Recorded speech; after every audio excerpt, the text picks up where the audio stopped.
Watching Real Zone TV online via live streaming at Facebook Live at the Real Zone Christian Ministries.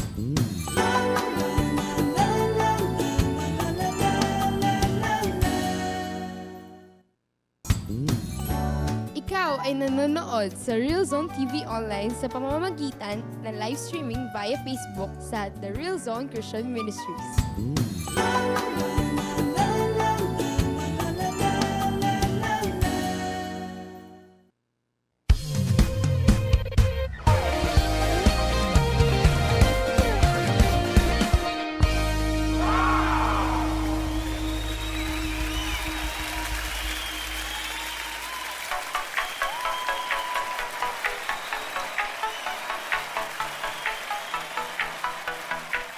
Hello everyone and good evening. We're coming to you live dito yan sa Las Piñas City at welcome po dito yan sa ating programa kung saan ay atid natin ay tugon sa ating bawat tanong. And this is SOULution, your grace-based devotions with me, Verne D. And today is August 7, 2019. Maraming salamat po for joining us.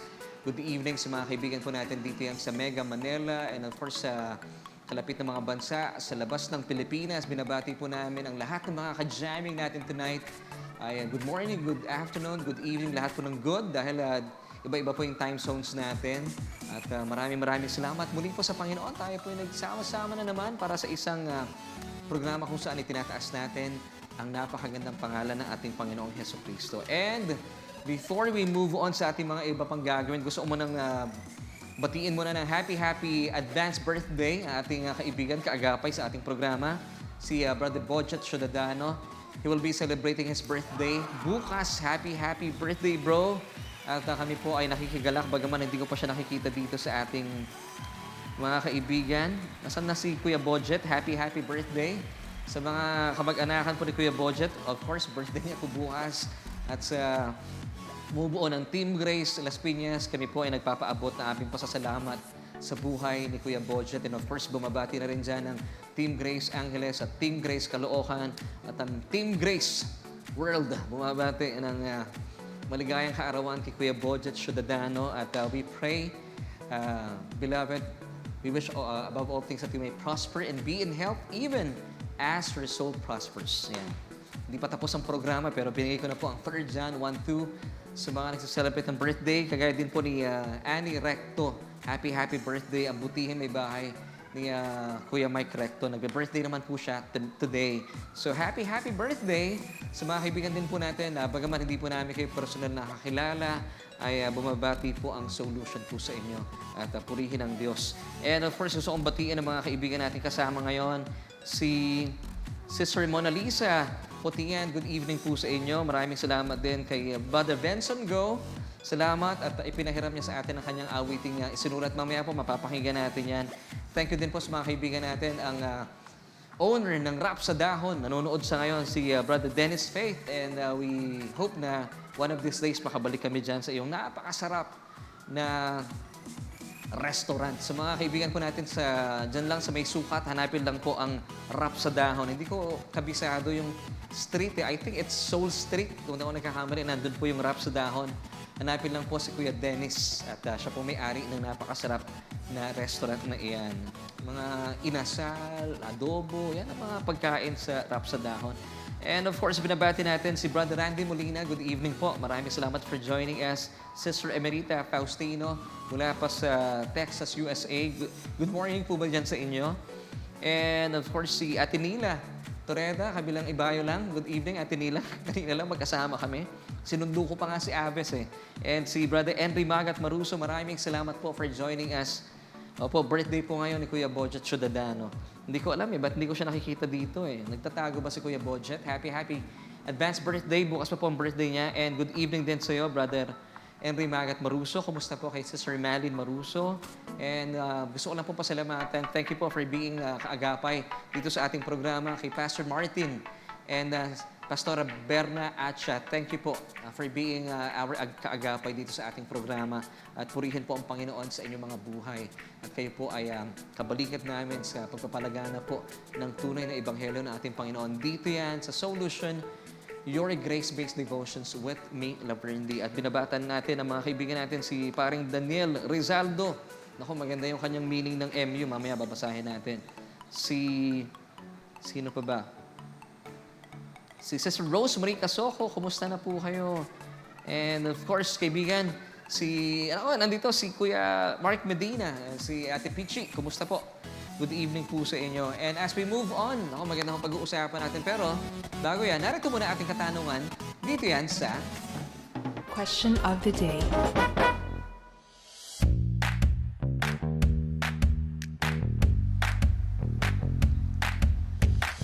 Pumapayag ka ba sa relasyong MU? Oo o hindi. Bakit? Maganda po na sagutin natin. And binabati natin na may bahay ni Kuya Bojet Ciudadano, si Ate Michelle ng good evening. Ate Michelle, nasa na si Kuya Bojet, ang ating birthday boy. Namimiss natin si Kuya Bojet. Yan. At sa mga kaibigan ko natin, sila Ate Rosie Ramos, maraming salamat. At sa mga kaibigan nating bago, thank you po for keeping us company. And once again, ating katanungan ay pumapayag ka ba sa relasyong MU? Oo o hindi. Mamaya po ay alamin natin ano ba yung topic natin for tonight. Ang title po ay Know the Author of Love. Sino ba talagang author ng love? Sa mga nagugulumihanan sa usapang pag-ibig, hanapin po talaga sino yung may akda ng pag-ibig o pagmamahal. At ang sagot po ng ating mga kaibigan sa kanilang tanong, sa tanong natin na pumapayag ka ba sa relasyong MU? No, because it's hard to determine his feelings. Ayan. Babae yung sumulat, Sister Evangeline Tolentino Diego. Oo nga, no? Walang paghuhugutan eh. Big no, sabi ni Ninay Quezon. Big no to that, hindi makakristyanong relasyon bagsak sa standard ni Lord. Sabi naman ni Sister Padilla Say, nag-iiba po siguro ang meaning ng mga bagay-bagay sa pagtakbo ng panahon. Parang yung word po na gimmick na dati, it means pakulo.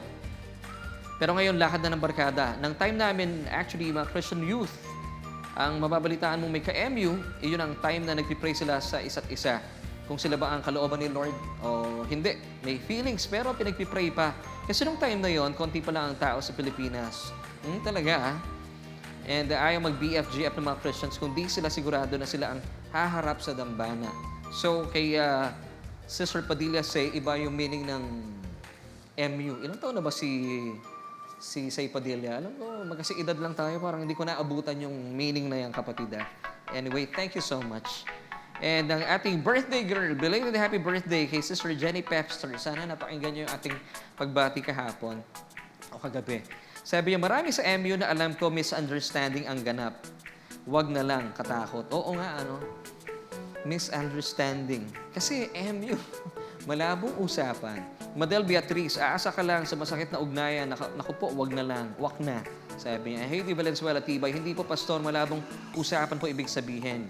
And para kay Dan Rizaldo, mag-un ang MU. No po, malabong usapan yan. Pagrelasyon kasama ang love lang, dapat mutual understand. Hindi lang dapat mutual understanding, dapat may love. Yan. Thank you, Glenda Nuke Miklat. And of course, sabi ni Baderandi Molina, Matthew 5:37.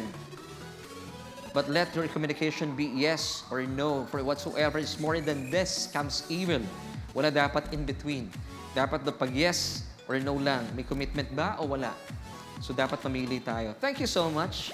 At sino yung pabatiin natin? Pakibati, birthday ngayon. Oo nga binati ko kanina, Ate Michelle. Binati natin si Ate Annie Recto. Sana nanonood sila ngayon. Happy birthday. And of course, bukas. Ako, hindi ko pa nakita si Kuya Budget. Happy birthday. Ayun, nandun na. At binabati natin si Kuya IJ, present.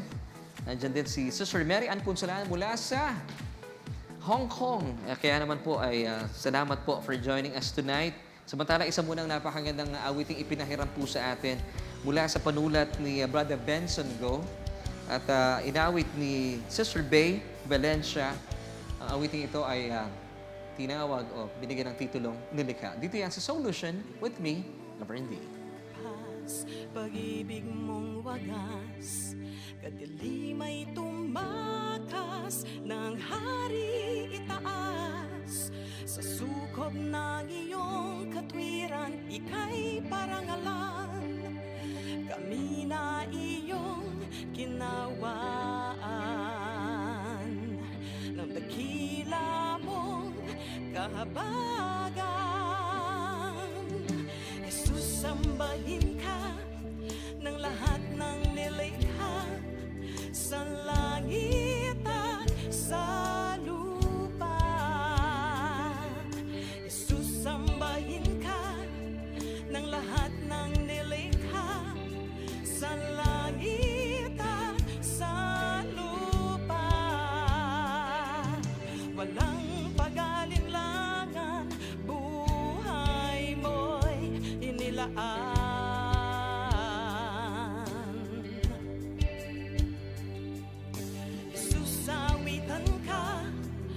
Papurit pagsamba.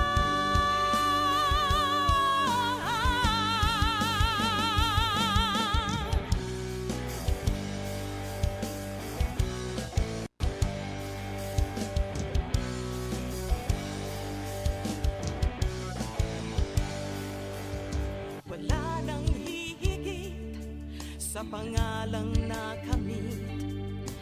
Ika'y karapat-dapat sa papuri ng lahat. Kalooban mong isinuko, rosas ng kalangitan. Parangalan ang iyong ngalan. Jesus, ika'y papupurihan. Jesus, sambahin ka ng lahat ng nilikha sa langit at sa lupa. Susambahin ka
tayo dito yan sa SOULution, your grace-based devotions with me, Verne D. At maraming salamat po sa awiti atin napakinggan. Nilikha mula po sa panulat ni Brother Benson Go at mula sa tinig ni Miss Bay Valencia na siya nagatid sa atin sa ikalawang bahagi ng ating programa. Dito nga po yan sa programa kung saan ay hatid natin ay tugon sa ating bawat tanong. SOULution, your grace-based devotions with me, Verne D. At kasama rin po natin ang ating napakasipag na technical director si Kuya Aves. And thank you once again kay Brother Benson Go sa kanyang pagpapahiram ng kanyang awitin. Maraming salamat po. Kung album na yan, bro, bigyan mo kami ng kopya, ha? And of course, maraming salamat for watching Sister Ginaline Medura. Nandiyan din si Brother Dan, si Sister Je Sakyanaldo. Maraming salamat po. Good evening po sa inyo. Vilma Madrona, good evening po sa inyo. And of course, sinatawagan natin si Sister Malin Maruso, good evening. At salamat kay Brother Henry Magat Maruso. See you on September, kapatid. At salamat po sa inyong pag-agapay, biging kabalikat sa ating programa. Binabati rin natin. Nandito na si Kuya Bodjet Ciudadano. Happy birthday! Advance happy birthday. At sa mga kaibigan po natin nagsa-celebrate ng birthday today, Sister Annie Biloro Recto, happy birthday sa iyo. And nandiyan din si Sister Mary Grace Tabausares. Thank you, Ate Grace, for blessing me nung Sunday. Talaga namang siguro lumalaki na yung katawan ko. Kaya ganyan talaga.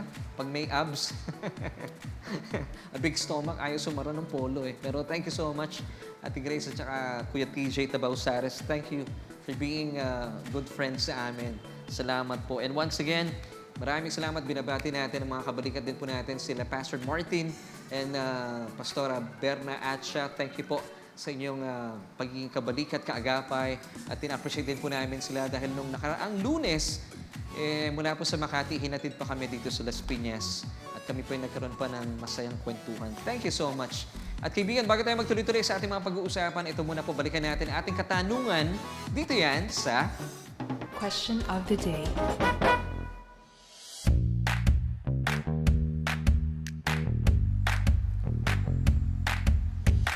Pumapayag ka ba sa relasyong MU? Mutual understanding? Oo, hindi. Bakit? At ilan po sa mga nagbigay ng komento, ang ganda ng kanilang mga sinabi. Pastor, hindi isang kontrata ang relasyon, kundi isang covenant na may dugong namamagitan bilang tanda ng habang buhay na pagsasama. Wow! Yan ang gusto kong sagot. Salamat, Kuya Bodjet, mula sa ating birthday boy. And thank you. Sabi naman ni Kuya Freddy Bidad, hindi po kasi magulong usapan yun. Amen. And Marinette Gonzalez, hindi, pero yun ang nangyayari, nakakasad na reality. Dapat is friendship stage, exclusively dating, then marriage. Sabi po ng pastor namin, walang ganon. There is no such thing. And thank you, Sister Marinette Gonzalez, at kayo po ay nakakasama namin dito sa ating programa. Rosamia Cuenca, ang ganda ng pangalan niya, no? Parang pang teleserye. Yan. Sa relasyong pantao, maganda rin ang mutual kasi pwedeng magkasundo kayo sa parehas ninyong hilig o hobbies.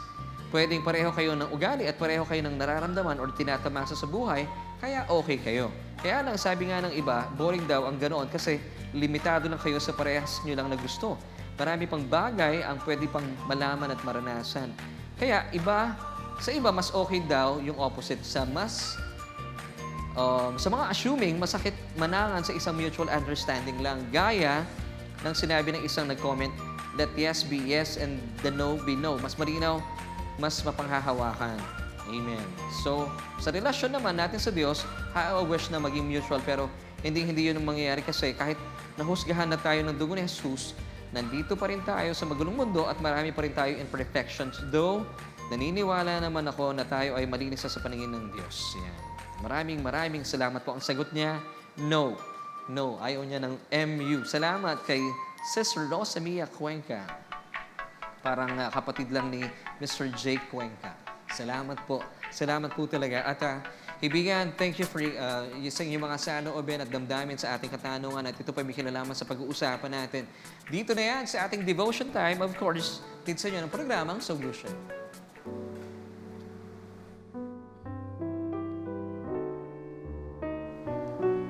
Yan, maraming salamat din at binabati natin ating mga kaibigan. Thank you for joining us. Nakita ko si Brother Solomon Pagapong. Salamat po for joining us tonight dito yan sa SOULution.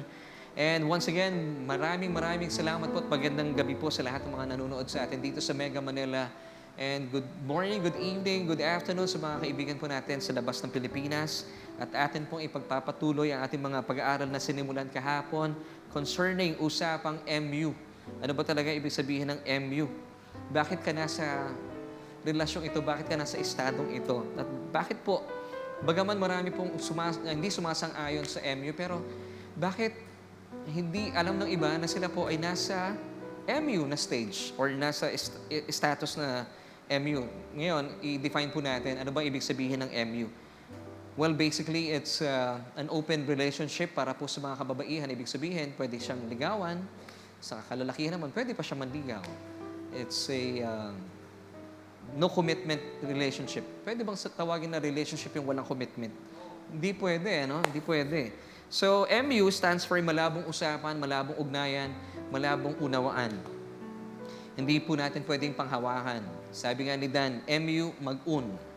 So, kaibigan, at dahil sa ganitong setup, ang mga taong nasa ganitong relasyon, they are so unsure, unsettled, doubtful, and undecided, of course, trustless, and suspicious.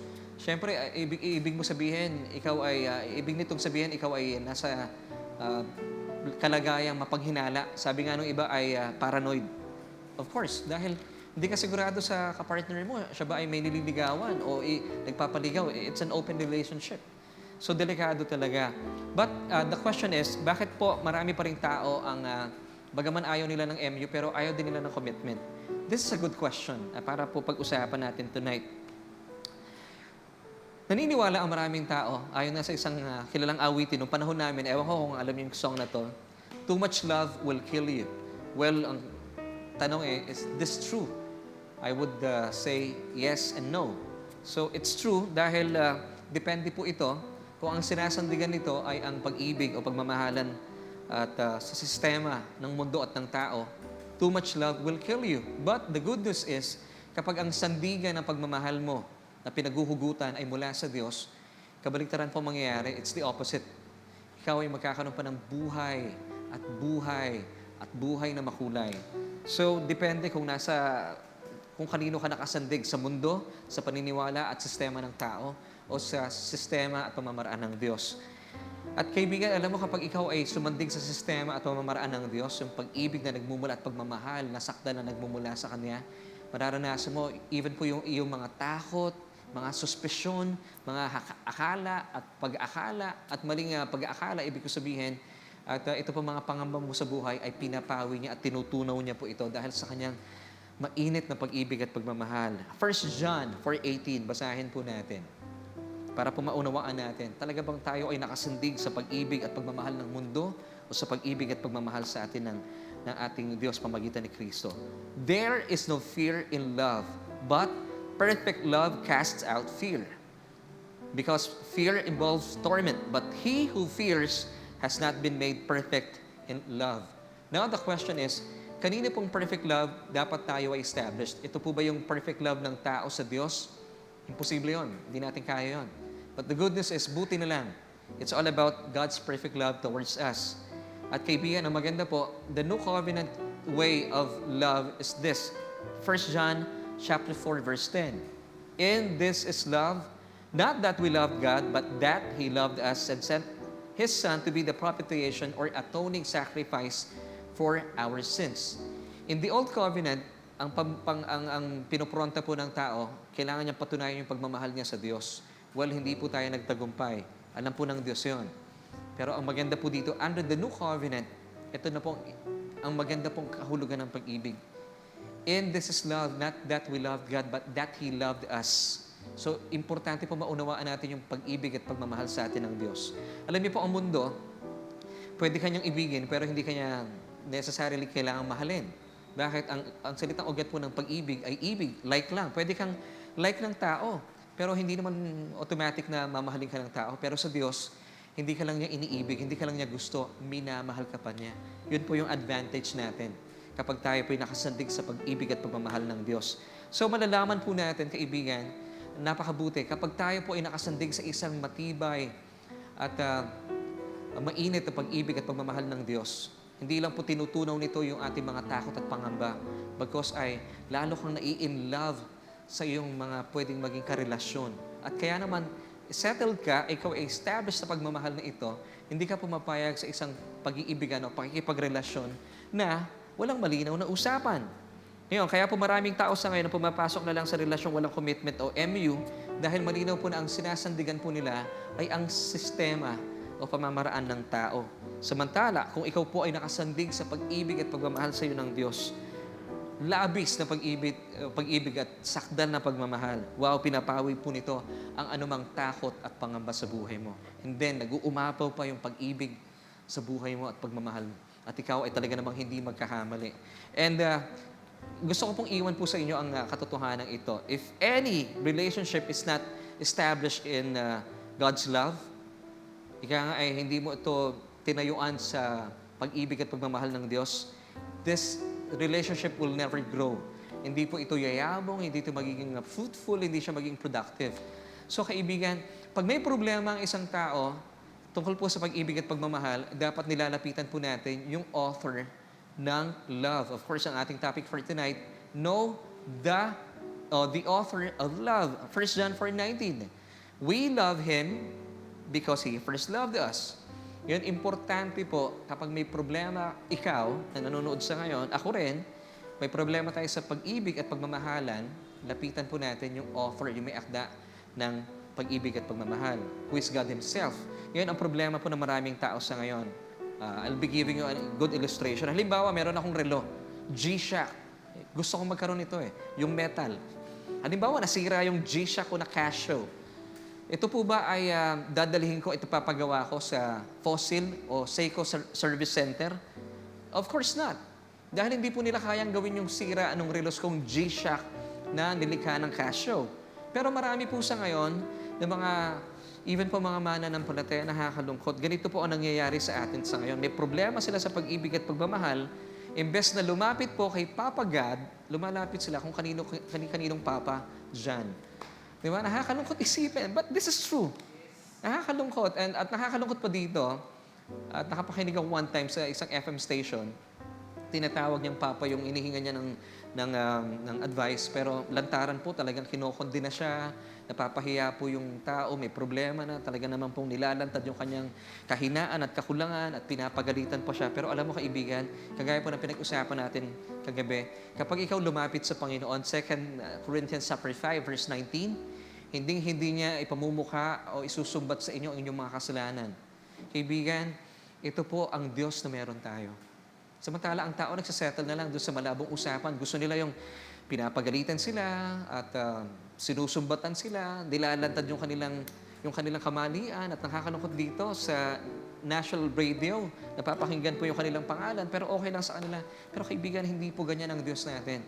The Lord will never put you into shame. Ayaw po ng Diyos yun.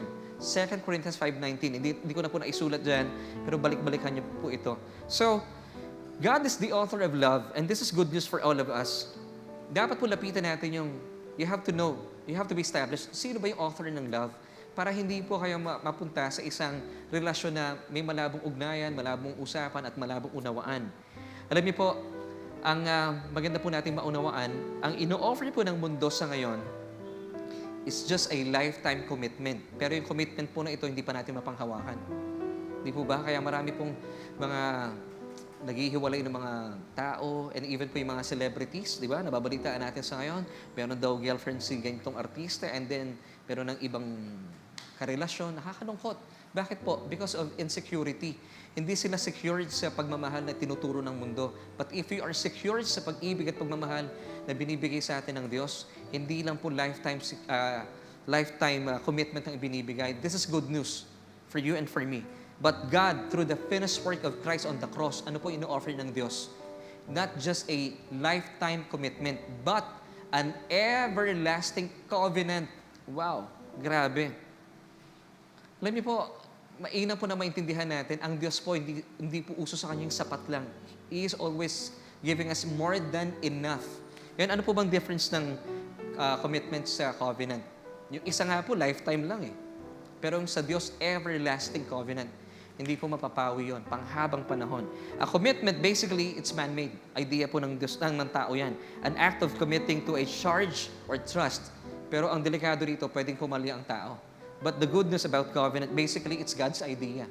Siya lang po nakaisip nito. A formal and serious agreement that involves blood. Meron pong dugo. Kaya po, ang malaking kaibahan nito sa isa't isa, yung commitment po ay ideya ng tao yan. Pero po yung covenant, meron pong dugo. Kaya po ito itinuturing na sakdal kapag nakipagtipan ka sa isang babaeng iyong minamahal. Kaya nga po ang kasal, hindi po siya tinuturing na kontrata. Hindi lang po ito simple agreement, it's a covenant. Bakit? Naalala niyo po yung first night ninyo ng pagtatalik, meron pong dugo na involved. And that's why sa harapan po ng Diyos, ang kasal po ay napakasagrado, sakdal. Because it's a covenant, meron po itong dugo. And, kaibigan, ito rin po ang nangyari sa atin. Tayo po ay nakipag-isa kay Kristo, tayo po nananampalataya sa Kanya, doon sa krus ng Kalbaryo, ng Kanyang dugo po ay natigis sa krus ng Kalbaryo. Naging kaisa na po tayo ni Kristo because of this new covenant of full grace happened upon the death of Jesus Christ. Kaya po napakasagrado ng kalagayan natin today. We are righteous, holy before God because of the finished work of Christ. So, kaibigan, nilaan po ng Diyos ito, ang dugo ni Kristo alang-alang sa katubusan ng ating kasalanan at para makabit po natin ang kaligtasan. So makita po natin, ang sistema po ng pag-ibig at pagmamahal ng Diyos, hindi po basta-basta commitment. It's a covenant. Gusto ko lang pong basahin para po maunawaan natin kung gaano po ka-importante yung dugo, kung gaano ka-importante ang covenant. In Romans chapter 5, verses 8 to 9, but God demonstrates His own love towards us in that while we were still sinners, Christ died for us. And verse 9, much more than having now been justified. Yung word po na ito, ibig sabihin ng justified, declared guilt-free before God. Paano po nangyari ito? By His blood, we shall be saved from wrath through Him. Wow! Kaya po tayo sa ngayon, kung naintindihan po natin yung pag-ibig at pagmamahal sa atin ng Diyos, it's not just based on lifetime commitment, but an everlasting covenant. Imposible hindi po kayo ma-in-love sa Diyos. And for you to enter into a relationship para hindi po kayo magkamali, you have to know, you have to understand, and you have to be established na sobrang mahal na mahal po kayo ng Diyos with all reverence po, ano? Siguro sasabihin ko po ito kagaya ng sinabi ko kahapon. Panghawakan po ninyo, hindi po galit sa inyo ang Diyos at hindi po siya magagalit. God will never be mad at you, ikaw na isang mananampalataya. Because God is so madly in love with you. Sobrang in love na in love ang Diyos po sa inyo. And you have to be established in this truth. Now, kung kayo po ay established po sa katotohanan ito, balikan natin yung 1 John 4:18 kanina, papawiin po nito ang lahat ng takot at pangamba at hindi mo mamamalayan. Nag-uumapaw ang pag-ibig ng Diyos sa iyo. Hindi ka papasok sa isang relasyon na malabong usapan, malabong ugnayan, wala pong kasiguraduhan. At mangyayari po sa inyo dahil umaapaw ang pag-ibig at pagmamahal, ang Diyos ang bahala sa pag-ibig na yan. In 1 John 4:11, it says, Beloved, if God so loved us, we also ought to love one another. Yun pala ang susi doon. So, ang atin pong solution for tonight, gusto ko pong iwan po sa inyo, napakaganda pong paalaala. Isa pong napakagandang dapat nating panghawakan na paalaala. Ang relasyon po na meron tayo sa Diyos, hindi lamang po nakabase sa isang lifetime commitment, but on a rock-solid, everlasting covenant. Hebrews 8 verse 6, ito po ay isang covenant between God and His only begotten Son, Jesus Christ. Kaya po tinawag nating rock-solid, hindi po pwedeng gibain ng anumang panahon at pagkakataon. This is a covenant, a more excellent ministry inasmuch as Jesus is also mediator of this better covenant, established on better promises. Napakaganda pong covenant na ito. It's an everlasting covenant. Now, ano po itong mas mabubuting pangako ng Diyos kay Kristo? Ang sistema po ng mundo, gawin na lang natin illustration ng Facebook. Sa Facebook, ay sa ilalim po ng bagong relasyon na ito, ng bagong tipan, umasa ka, hindi ka gaya sa Facebook, kakaiba. Wala pong sin zone dito sa relasyon mo sa Diyos. Walang friend zone. Wala rin pong ghosting. At kailanman, hindi ka niya ibablock. Di ba tayo, minsan binablock tayo, hindi ka i-unfriend ng Diyos. And panghawakan po natin, because of the finished work of Christ on the cross, hindi ka niya i-delete. Hindi niya i-delete ang pangalan mo sa aklat ng buhay. Dahil, alam niyo kung bakit? because of this covenant that we have with God and Jesus Christ. It's an everlasting covenant. Ang naging dahilan po dito, yung kanyang pagkakabayubay at pagkakapako sa krus. And as we end, kaibigan, gusto ko lang pong iwan po ito sa inyo. Pakatandaan niyo po ito. Pakinggan niyo po. Kung ano man pong ginagawa ninyo sa ngayon, manood muna po kayo. Be reminded of God's amazing grace and Jesus' amazing love for you. Mahal na mahal po kayo ng Diyos. Kaya naman si Kristo po doon sa krus, He was rejected. Bakit? So that you and I will be highly accepted in the beloved. Once again, Jesus was rejected and that's why Jesus cried out. Sabi niya, my God, why have you forsaken me? So that today, ang dahilan po doon, tayo po ay katanggap-tanggap sa harapan ng Diyos. We are so highly favored in the beloved. Yun po yung divine exchange na naganap po sa krus ng Kalbaryo. And actually, kaibigan, isa pang revelation po ito. Alam mo ba, na hindi po yung mga pako sa kanyang mga kamay at sa kanyang paa ang nagpanatili po sa krus kay Jesus. Hindi po. Kung bakit siya doon nakabayubay sa krus, hindi po yung mga pako na nakapako sa kanyang mga palad sa kanyang paa. Kaya po siya nanatili doon sa krus dahil sa kanyang pagmamahal sa iyo. Wow! Kaibigan, ito po ang pagmamahal na kung ito po ay meron kang kapahayagan, hindi ka papasok sa isang relasyon na malabo, walang kasiguruhan. Dahil naniniwala ka, meron nagmahal sa iyo at nagmamahal sa iyo, at hindi nga po yung mga pako ang nagpanatili kay Kristo sa krus, kundi yung pagmamahal niya para sa iyo. Wow. So kaibigan, you have to know the true author of love. At walang iba po yan kundi ang ating Diyos Ama. At ito po'y pinatunayan niya kay Kristo Jesus doon sa krus ng Kalbaryo. Purihin po ang Panginoon. At salamat po for joining us tonight. Bukas po itutuloy natin ang ating napakasayang pag-uusap na ito. Dito yan sa ating programang SOULution.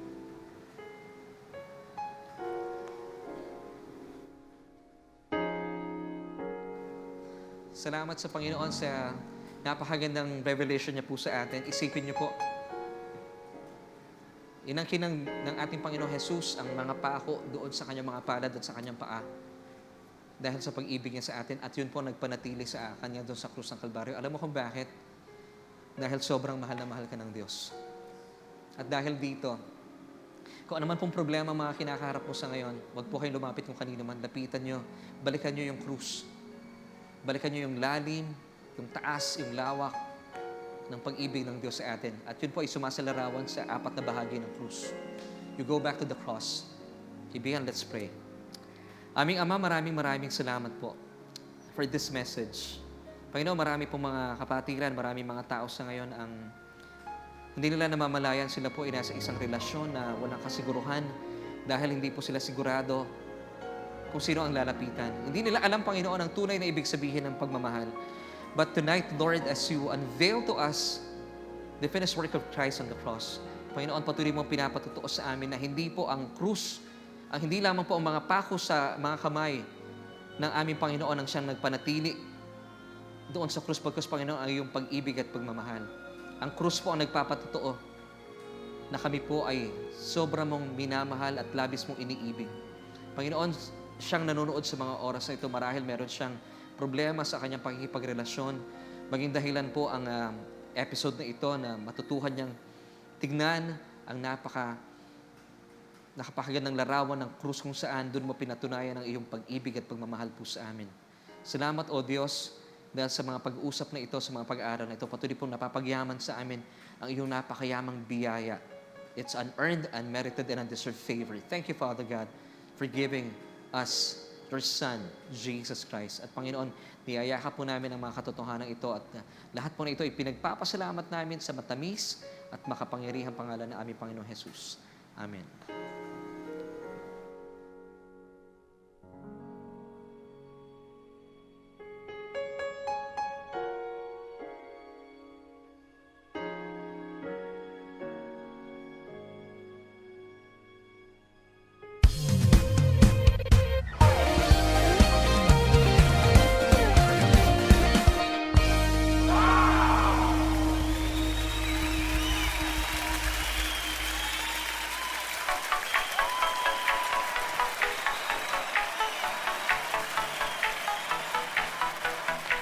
Babalik tayo at maraming salamat po sa inyong patuloy na pagtutok pa rin dito yan sa SOULution, your grace-based devotions with me, Verne D. At maraming salamat. Nakita ko si Pastor Martin at siya at salamat po for joining us tonight. And once again, thank you for being our kabalikat at kaagapay po sa ating ministeryo. Binabati rin natin si Pastora Berna at siya. Good evening po sa inyo. Nandito rin si Sister Marites Montaño. Kumusta po kayo? Marivic Pantecolis. Good evening po. And once again, happy advance birthday kay Kuya Bojet Ciudadano. Bukas yan, August 8. Happy birthday. And tonight, binabati natin once again, sana nanonood si Annie. Happy birthday, Annie Biloro Recto. Pupunta na ba kami dyan sa inyo ngayon? Happy birthday. Kaibigan, dalayan ko po na patuloy po ninyong nayakap yung kapahayagan sa atin ng Diyos. Alam niyo po, importante talaga. Maraming tao sa ngayon na napupunta sa isang maling relasyon. Alam mo kung bakit? Mali po yung kanilang tinatayuan. Alam mo, kaibigan, balik-balikan mo ang pag-ibig at pagmamahal sa ng Diyos. Once again, gusto ko lang po, ipaalala to sa inyo, iwan sa inyo as we end. Be reminded of God's amazing grace and Jesus' amazing love for you. Mahal na mahal po kayo ng Diyos. Jesus was rejected so that we will be accepted in the beloved. Yun po ang dahilan doon. And, kaibigan, hindi po yung nails sa kanyang mga kamay at paa ang siyang nagpanatili po kay Jesus sa cross, kundi yung kanyang pagmamahal para sa akin at para sa iyo. Wow! Nakakakilig. Ito po ang pag-ibig ng Diyos sa atin. At maraming salamat po sa inyo pagsama sa amin ngayong gabi. At dalayan ko po, as we end, yakapin niyo po yung mainit na pagmamahal sa atin ng Diyos.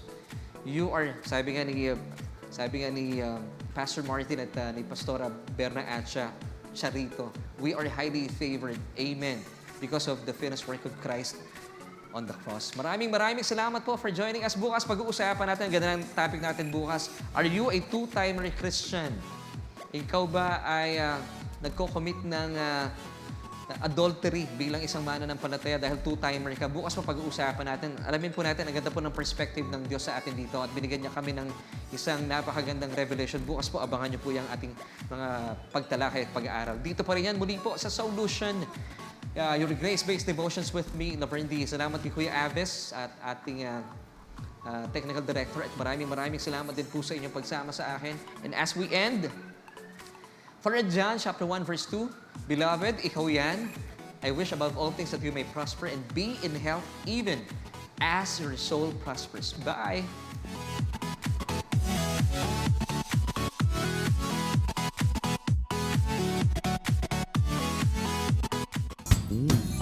You are watching Real Zone TV online via live streaming at Facebook Live at the Real Zone Christian Ministries.